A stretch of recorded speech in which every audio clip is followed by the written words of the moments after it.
Sebelum jauh membahas tentang apa sesungguhnya ajaran Islam Nusantara, kita perlu membahas dahulu tentang apa fenomena yang ada di Indonesia belakangan ini. Ada dua kutub ekstrim pemikiran Islam di Nusantara.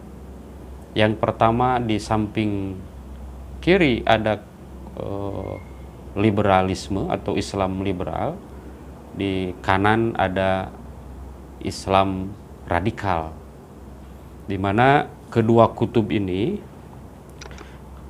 Islam liberal itu berasal dari rahim budaya Barat dan tradisi kritis Bible sebetulnya. Lebih bersentuhan dengan gerakan-gerakan pemikiran yang bercorak kontekstual dan cenderung bebas dalam menafsirkan teks-teks keagamaan. Sementara Islam radikal itu bersumber dari fundamentalisme Timur Tengah, yang mana cenderung kepada teks dan mengabaikan konteks dalam menafsirkan ajaran agama. Contoh misalkan di kita mengenal adanya JIL, misalkan Jamaah Islam Liberal, kemudian kelompok-kelompok yang kelompok-kelompok yang studi ya tentang keilmuan Barat. Lalu di Islam radikal misalkan ada NII, ada HTI, lalu ada Majelis Mujahidin, ada Ansarut Tauhid dan sebagainya. Yang mana corak pemikiran Islamnya itu berada di ekstrim kiri, yaitu terpengaruh dari fundamentalisme Timur Tengah. Nah, dua kelompok ini atau dua kutub pemikiran Islam yang saling bertolak belakang ini, menurut Kiai Haji Ma'ruf Amin itu disebut sebagai fenomena distorsi dalam memahami agama. Jadi adanya distorsi pemahaman keagamaan yang itu menjadikan terjerumusnya pemikiran kepada pemikiran yang ekstrim atau disebut dengan ekstremitas pemikiran Islam. Nah, lalu posisi Islam Nusantara ada di mana? Sesungguhnya Islam Nusantara itu mengedepankan keseimbangan antara dua titik ekstrim tersebut.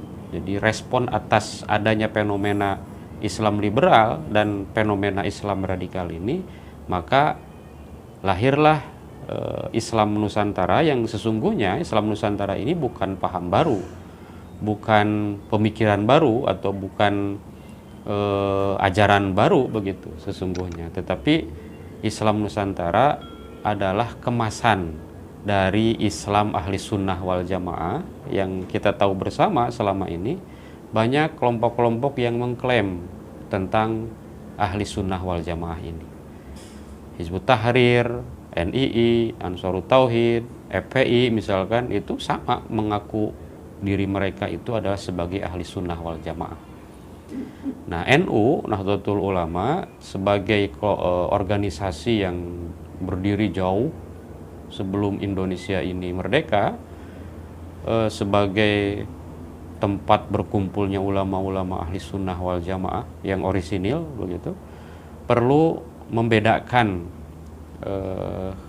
atau perlu menegaskan bahwa ahli sunnah wal jamaah yang sesuai dengan aswaja dalam perspektif sejarah itu adalah ya aswaja ala NU ini gitu. Nah, oleh karena itu perlu kemasan baru yang itu sesungguhnya isinya ya tetap aswaja, tetapi dinamai dengan Islam Nusantara. Jadi kalau ada tuduhan bahwa Islam Nusantara sebagai paham baru, sebagai ajaran baru, sebagai agama baru, itu penafsiran atau pengertian yang cukup tidak bertanggung jawab, karena memang Islam Nusantara bukan itu begitu.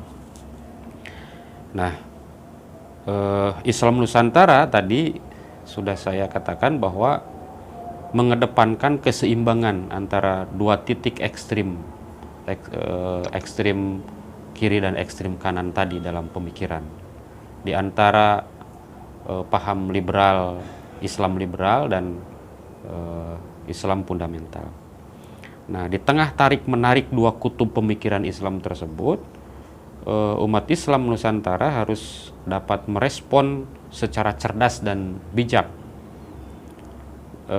Salah satu respon positif yang dapat diajukan sebetulnya adalah dengan menghidupkan kembali ajaran orisinalitas Islam, ajaran keasli Islam Nusantara, atau ajaran otentik Islam Nusantara yang hari ini mulai ditinggalkan. Nah, berarti muncul pertanyaan, sesungguhnya apa ajaran orisinal atau otentik Islam Nusantara tersebut? Nah, sebetulnya sebelum menjawab ajaran orisinalitas Islam Nusantara, perlu diketengahkan tentang